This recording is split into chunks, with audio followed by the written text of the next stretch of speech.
And today I have an incredible guest. And I must say, I know Eveline for a very, very long time. I don't remember how many years.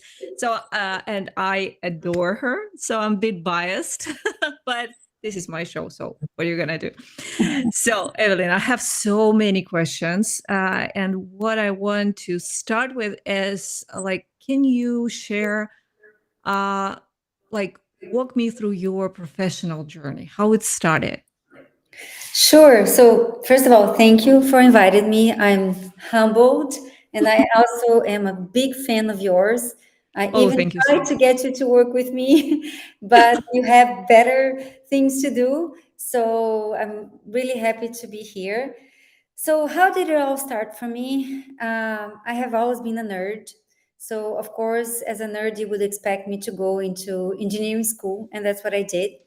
I am, by education, a chemical engineer. So I started as an advanced control systems engineer, which basically means doing automation for the chemical industry. So I was coding. I was coding for about 6 years or so. Then I became a process engineer, designing large chemical plants. And overall, I worked in engineering for about 10 years. I did a master's in engineering as well. So it was pretty hardcore engineering. But then things changed. Both personally, I moved to a new country with new opportunities, and also I decided to go for an MBA. So I went to business school, and I saw things quite differently after business school. At that time, I moved to Ukraine, and there were all kinds of new opportunities open for me. Initially, it was a little bit scary because I couldn't quite find myself that engineering corporate job that I thought I would have as a continuation of my 10 years of corporate engineering experience. So it was a little bit scary and disappointing that I wouldn't quite go in that path when I moved to this new country, Ukraine. But then that was a blessing in disguise because it forced me to look at other paths for myself. And that's when I was invited to join a tech startup. And, it has completely changed my life. That experience with the startup, which was over 10 years ago, completely shaped the next decade in my professional life. I first was CEO of a tech startup. Then that led me into another very unique opportunity, which was to be the leader at a media company, which was completely unique. But I guess once you do a startup, you can do just about anything. You feel like you're Absolutely. fearless, you're brave, and you can handle just about any challenge with any level of ambiguity. So when I was offered to take over a media company, which I had no experience for, it wasn't that scary anymore. Right after the startup, so I was in media, doing digital transformation, essentially of a publishing house, for 3 years. And then I said, okay, I paid all my sins with that digital transformation. I now will do something of, that is even more rewarding. And that's when I switched places and I entered the investment world. And that's when we got to meet. So I went to the other side of the table and I launched an accelerator, pre-seed investment vehicle to essentially work with very early stage startups. That gave me that investment experience. I later moved to the US to do the same. So I was working for this accelerator called Techstars in Boston for 3 years. I was part of the leadership team for that accelerator in Boston. Later, I decided to launch my own fund. It was a fund focused on immigrant founders. So I was in that fund, did another set of investments. And then an opportunity came up to go back to being an operator. I have to admit that I love being an investor, but I also love being on the trenches with the founders. So I went back to being an operator for 4 years at a tech startup that grew to be very large with over 1,000 people. And after 4 years at this startup, another call to action came that is way beyond anything that I've ever done in my life, which is to help Ukraine win the war. So I launched a defense tech fund, and that's what I'm doing right now. I came back to being an investor, helping military tech companies to bring technology as fast as they can to the battlefield to give Ukraine an asymmetric advantage technologically over the enemy so we can win faster and smarter. So that's where I am right now. So it bound. Yeah, you have incredible journey, and thank you so much what you're doing right now. And as far as I remember, you are a sporty girl. I remember you told me that you're running like crazy amount of kilometers. You like how many kilometers you run at the moment? I mean, the longest run for you. So typically, the longest run that I do is a full marathon, which is 42 kilometers and 195 meters, to be more precise. So Mm-hmm. that's usually the longest run that I do. And I usually, I do a marathon almost every year. And in preparation for the marathon, you need to keep up with the high distances. So, in prep for the marathon, I usually run per week something around 80 to 100 kilometers. So in a week, right? And then that's kind of like in prep for the Yeah. marathon. It goes up and up to a couple weeks before the marathon, and then I run the marathon, and then I go down again to lower levels. Have also diversified lately, so I now do triathlons as well, which it's a mix, of course, of swimming and running and biking. So I have changed the way I run. Instead of like running a little bit and sometimes a little more every day, I now mix with the swimming and the biking. So yeah, and a long run, if I'm not training for a marathon, a long run is something around 30 kilometers. But it's all relative. There are people that run way more than me. So when you say Well, you run a it's lot, not it's not a competition. My question is how you started and how it helping you with well, you have a high-paced career. You are achiever, I must say. Like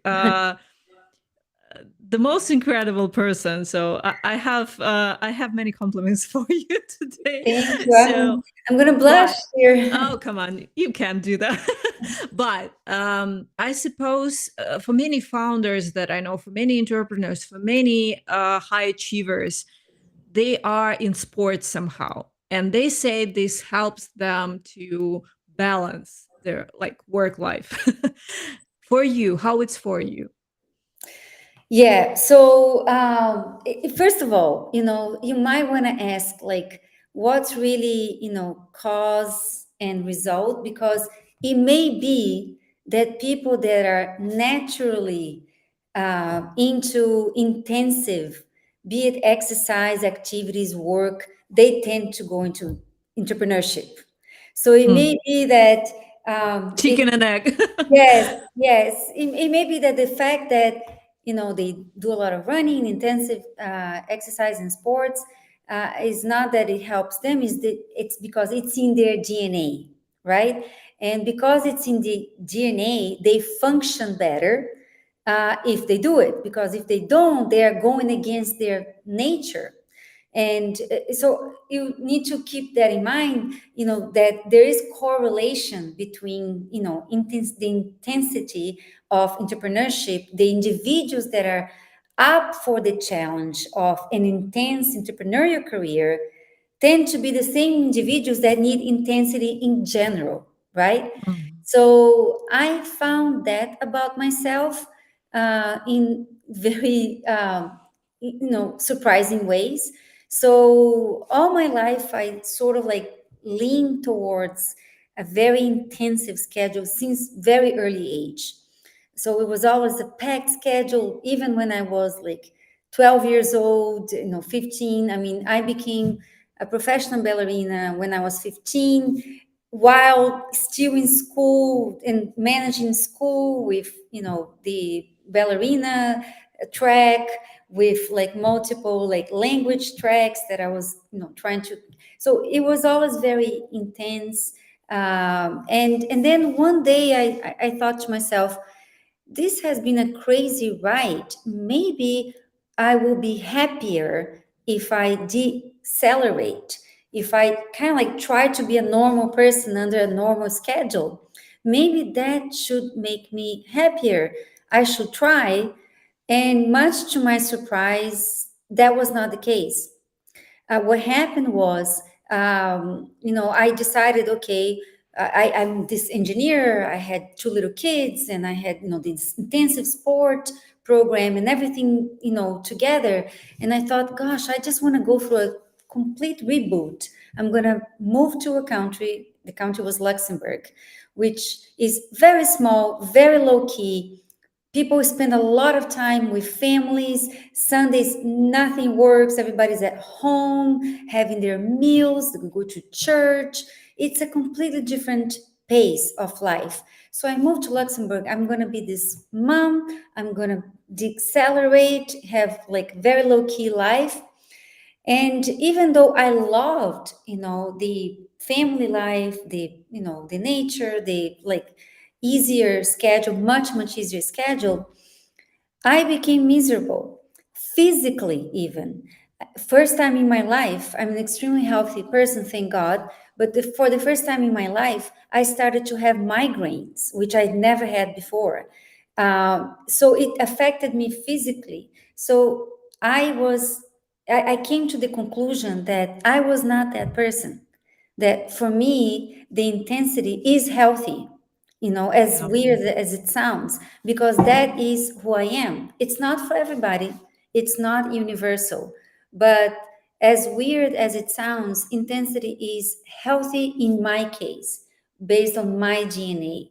So I went back to, a more diverse schedule, and everything was gone. All the migraines, everything was miraculously, gone. So I realized that A, intensity is, what makes me, and two, diversity, because putting the intensity of work and the intensity of sports and, other hobbies that you may have into one day makes it a full day that is diverse.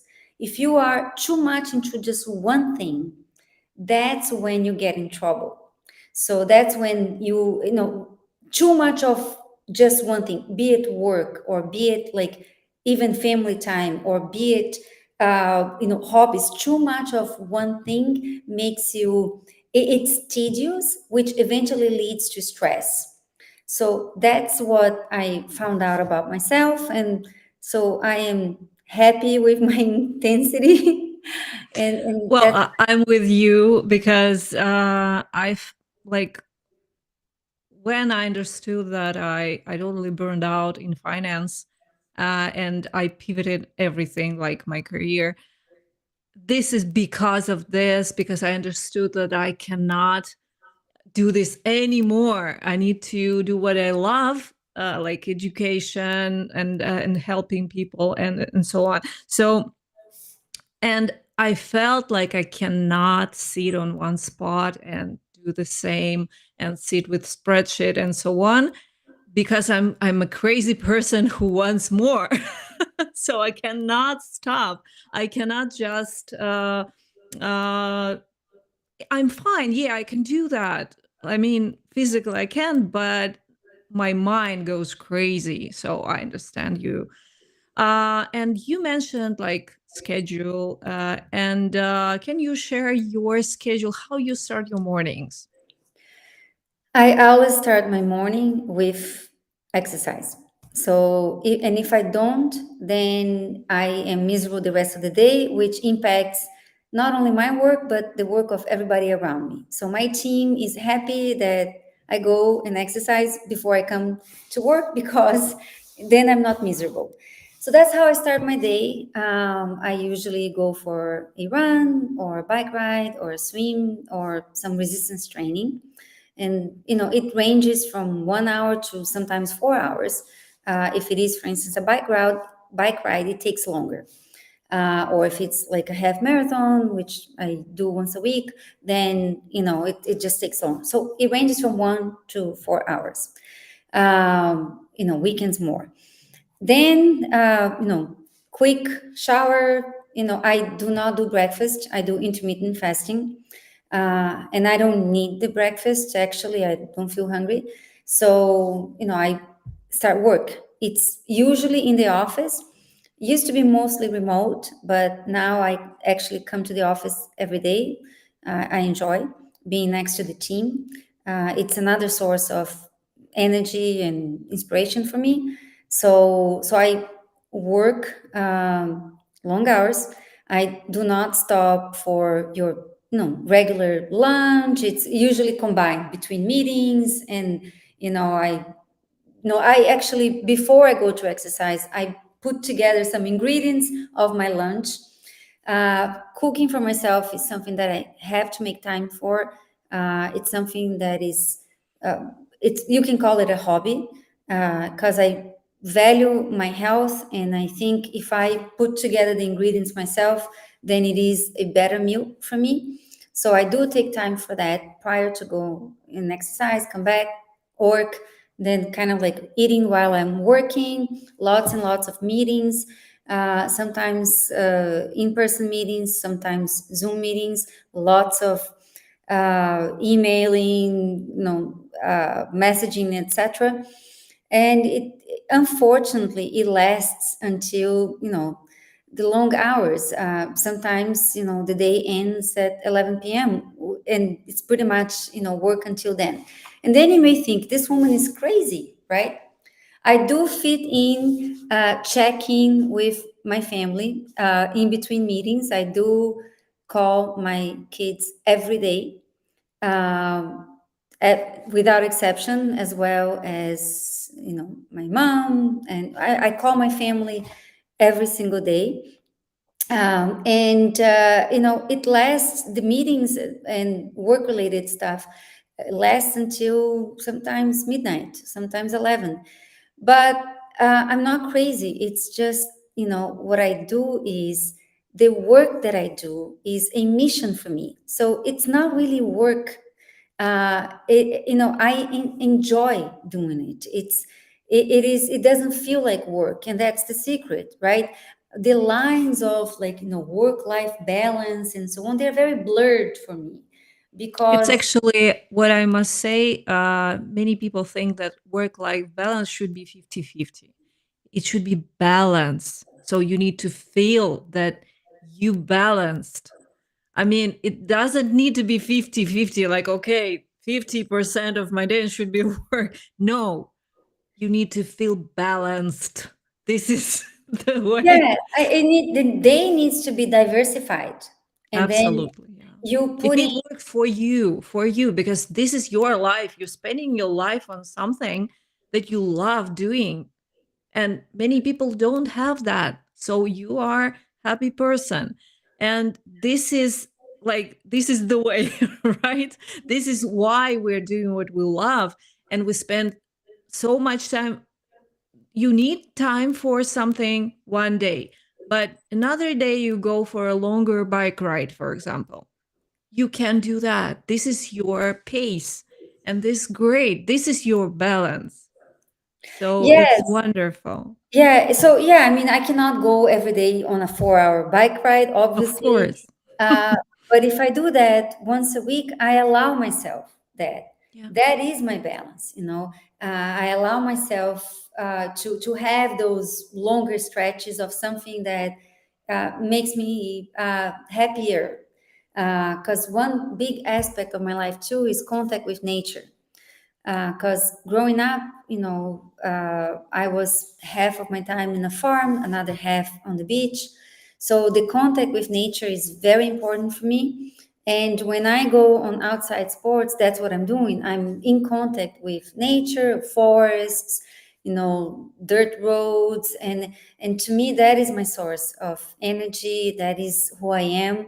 Is having this contact, with dirt, with green, with water, swimming in the lake and the ocean. So that is, even though it's part of the exercise routine, it's also fulfilling another aspect of my life and my happiness, which is this contact with nature. And again, because quote unquote work for me is actually a mission, it doesn't feel, when I have like longer meetings, it doesn't feel like it's a burden, because it's interesting for me. I'm learning, I'm in contact with entrepreneurs, they are fascinating. So it's like having endless learning. Uh, so you need to choose your line of work such that you feel like you're continuously learning, that it's exciting, inspiring, that you want to be there. So you don't feel stressed about it. Well, having said that, you need to, have enough diversity within your day. So you're not just doing the computer work, or you're not just doing, one function during the day. Yeah. How about your sleep? When you go to sleep, how early you wake up and how you winding down? Yeah. So interestingly enough, recently, I would say in the last 3 years or so, I have started to place a very strong emphasis on sleep, and minimum 7 hours. Of course, we all know sleep is important. We've heard a million times through various articles and podcasts and you name it. But what really did it for me was a book that I read, which is called Why We Sleep. Mhm. The book is almost scary. The way it explains that, first of all the science behind the need for sleep, and, with deep explanations on the biology of it and how it affects every single function in your body. But one interesting, fact that the book explained was it's not something you can make up for. So, back in college with all the all-nighters and so many times that we had to do, to pull these all-nighters to finish a project, a presentation, and so on, we always thought, no problem, because the weekend is coming. I will just, sleep for 12 hours and it's going to be fine. I'll make up for it. It doesn't work like that. It's not like you have a piggy bank. You, like, you sleep a ton of hours and then you don't have to sleep for, a few days. And it doesn't work like that. You really need to keep that, 6, 7, 8 hours every day. Depends on the individual, but you really need to have that every single day. Realizing that, I did make some changes to my lifestyle. So, living in a different time zone now, where I do have US meetings, for instance, I may have meetings into the night, into the evening, which forces me to go to bed a little bit later. However, I adjusted my morning schedule accordingly. So I keep that 7 hour. Whereas before, when I lived in the US, I was waking up 5, 6 a.m. and going for my sports and so on. Now I allow myself to wake up a little later, 7, 8, because, I had to adjust. I keep that 7 hours sacred, knowing that it's, so important. So that's, yeah, it is definitely uh, something that I changed recently in my life. And there are some hacks too. For instance, before, I wouldn't mind taking the red eye flight, like to take an overnight flight, various places. Now, given the option, I will never do that. I will never take the overnight flight and sleep badly on the plane, and or at all. I will always favor a day flight, so I have my normal, sleep hours. It's not always possible, but I try, and I keep those things in mind in my day to day, like be it when I schedule a road trip, or I try to keep that as a sacred rule that I don't break, which is to keep that 7 hours every day. Mm. What about winding up, especially when you come home late, right? So your schedule is a bit hectic. So how you calm yourself down after a crazy day? I guess I'm so used to it that I don't have a problem. I don't necessarily need to turn off the switch. Like it's not like I need to gradually, like walk, you know down the pace. Um, I learn to. I mean, this is in my nature to. I open my eye, I'm ready to go. I close my eye, I'm ready to sleep. Wow. So yeah, but sometimes it does happen that sometimes jet lag or something like that. I take magnesium. That's one hack. I don't know how much it helps, but I do take it to relax the muscles, and reading as well. So you read like 10 to 20 pages. It takes you into a different place. It depends on the reading, of course, but it does take your mind away from the day-to-day questions. But usually I don't have problems to just kind of like, okay, the day is over, it's time to sleep. I don't have much of a problem, but if I do, I resort to a book. Yeah, nice one. The biggest problem for me is thoughts. When I try to sleep, it's like my brain decided to think about something that is not exactly important at the moment. So I suppose many people have this problem. But Yeah, yeah, if you're tired enough, you just close your eyes and forget yeah. about I anything. guess the intensity makes you so tired that Yeah. you're ready to sleep when you actually get to it. But this book that I mentioned, Why We Sleep, gives you several hacks on how to unwind. One of the hacks is if you close your eyes and you are like rolling from one side to the next and you're like you just can't fall asleep, don't keep on trying the same. Don't beat on the dead horse. You need to change tactics. So that's when you get to your book. You need to don't kind of like torture yourself like I have to sleep now, and just rolling from one side of the bed to the next. You need to change a little bit, and that will do the trick.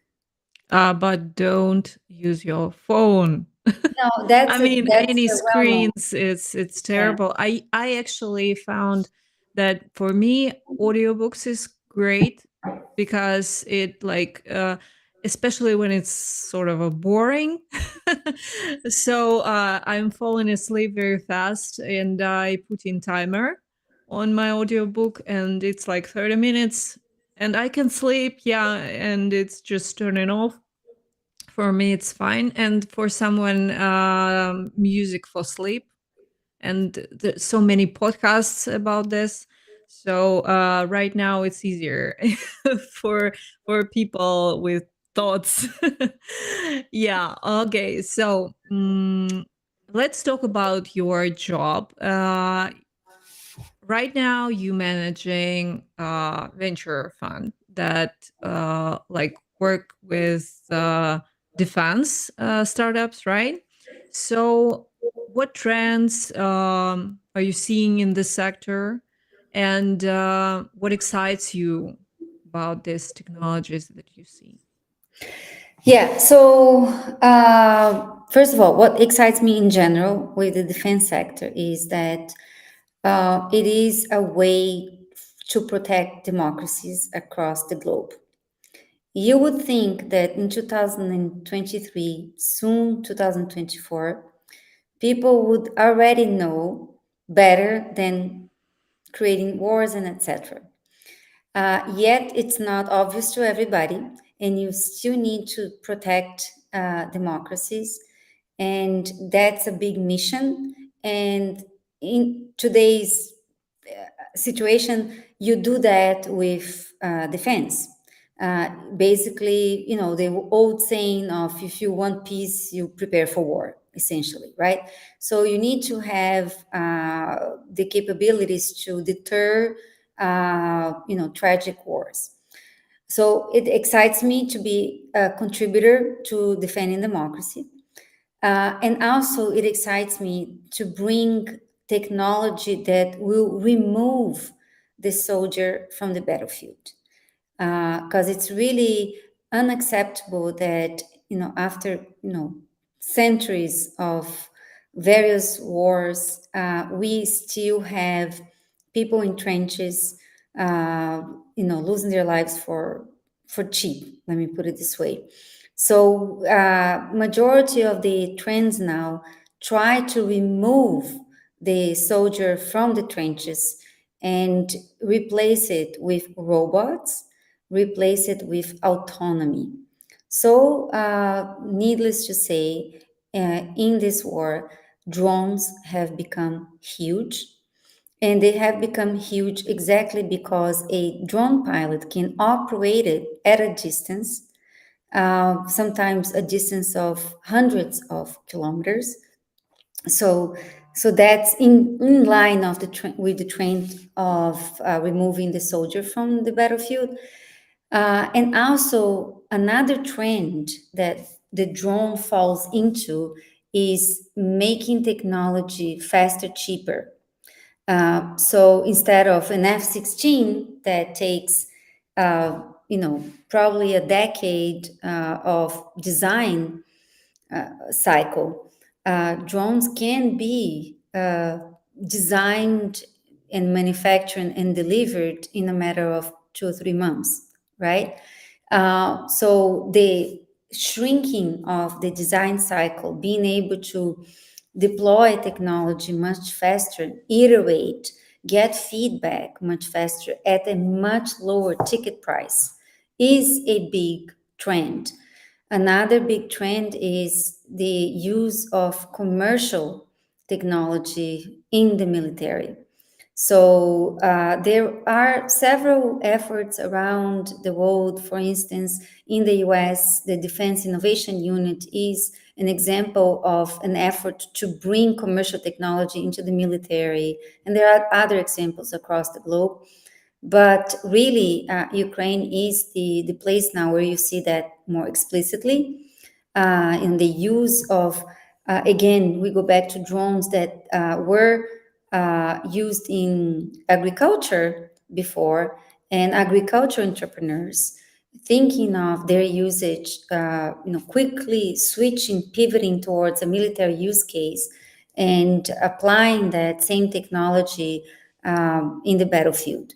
So yeah, if I can summarize, the big trends, I would say removing the soldier from the battlefield, which involves a lot of autonomy, remote, technology, making it cheaper and faster, and applying commercial technology to military use cases. So I see that a lot. And that opens up a whole new world of possibilities for regular startups.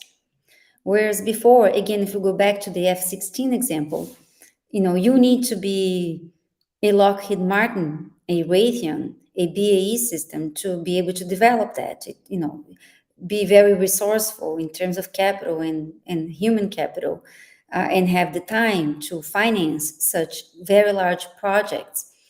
So it was essentially impossible for a traditional startup, early stage startup, to engage in such projects. Right now, with these trends of use of commercial technology, there's a ton of new startups entering the field of defense. It's the barrier to entry is much lower. So that brings a lot of innovation. That brings a lot of new ideas, faster and cheaper to accomplish the same goals. Yeah. Uh, well, we know that for later, like 2 years, I suppose, like last year and this year, was incredibly hard for startup fundraising, right? So, what do you think is gonna be next year? I think every now and then the startup world needs a reality check, Oh yeah. uh, because the world of startups has a lot of brilliant, ambitious people, both sides, investor side and founder side. But these same people can easily turn arrogant, both sides, right? And forget about the basics. So that's what happened every now and then. It's not new. These cycles are all the time that the level of arrogance goes really high and everybody forgets the basics of profitability and being mindful of resources and unit economics. And then they get hit by reality and then they go down and then everybody goes like they stop, investors stop investing, LPs stop funding venture capital because they think like, okay, it's a bad vehicle.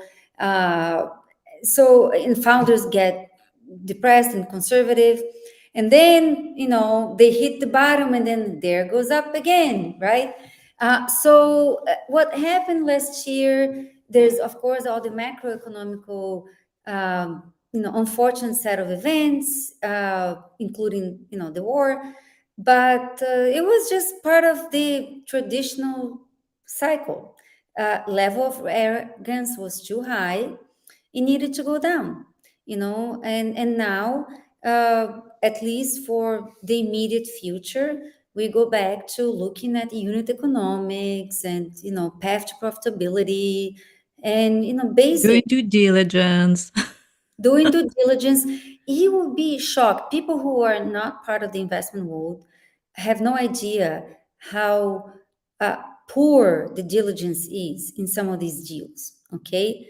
I mean, there's no shortage of recent examples like FTX and like the investors are really, they suffer from FOMO, fear of missing out. They suffer from like herd, crowd thinking. So and very insecure. So if your friend is investing, it must be a good deal. Did you check if your friend uh, did the diligence? Did you actually access all the information? Did you do the diligence yourself? And you will be shocked to learn that in most cases the diligence was a couple of meetings. I like the founder, I don't like the founder, and that diligence persists after the investment is made, meaning the deal is closed, the startup gets the investment and supposed to make best use of the money, and in a lot of cases the board doesn't do its job of actually getting into the itty bitty details of the financial reporting and asking the right questions. And a lot of these board meetings are, a bit useless. So I think people, especially investors, and I speak as one, need to work a little harder in getting granular, getting to the basics of checking financial reporting and so on. And founders need to get back to basics, and they will, and they are, because there is no other option. And then 3 or 4 years from now, the cycle goes up again, the arrogance goes up again, and off we go. So it's almost like you can't fix it.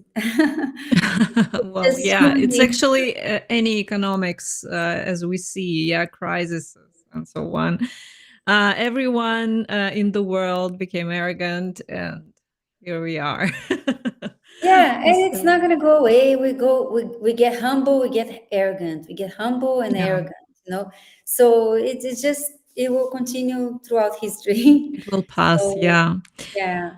Thank you so much. Last question. What advice will you give for anyone who looking into venture capital? Like starting, going there. Venture capital or a founder? As an investor uh, or as a founder? Or either? well, I suppose that if you can do both. Yes, sure. I would say, surprisingly, to enter the world of like startups as a founder is easier than as an investor.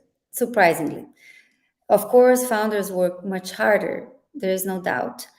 But to enter, it's just a decision. If just and guess what? I can guarantee you it's not the wrong decision ever. The worst case scenario, if you don't get the outcome for your startup that you were dreamed of, do not worry, because that experience will be so valuable. You will be a better player at somebody else's company, or maybe you will, go back to the corporate world and be ready for your next idea. That experience is invaluable. It stays with you. It is never a waste. Even if the startup doesn't work out, you will carry that experience with you forever in a good way. So do not hesitate, just jump. Take the leap of faith. If you are itching, if you have an idea you're passionate about, there is enough capital in the world. It's a matter of networking. It's a matter of like opening and putting your face out there. And there is capital for every good idea with passion. So just go for it, and you'll never regret. Besides, you will be surrounded by people that are so interesting, you will never want to be anywhere else, right? It's that's the virality of the startup world, is that you find such interesting people there, you never want to be in any other environment. So it's very exciting and hard. As far as becoming an investor, I strongly advise having the founder experience first, before, the barrier to entry as an investor is much higher. Whereas a founder is like, okay, I love something, I think I can try, and that's it. That's all it takes, and you're on. You are an entrepreneur, right? It's a easy decision. For an investor, there's a really basic set of requirements that you need to become one, and especially if you want to become a useful investor. So having that founder experience is useful because it gives you um, uh, enough of you become humble. If you don't have the founder experience, then you just can't relate to the struggles of the portfolio companies that you have. So you really need to be useful as an investor. You need to be able to relate to the people you are helping, and you can only relate if you have gone through their experience yourself.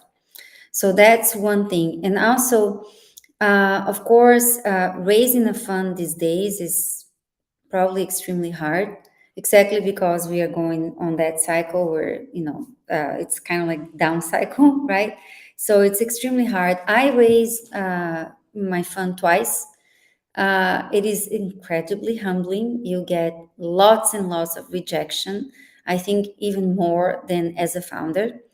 And being a first time investor, what's called the emerging manager, is extremely hard. You need to be ready also from a financial standpoint to withstand a period where your fund is not that big to be paying you enough. So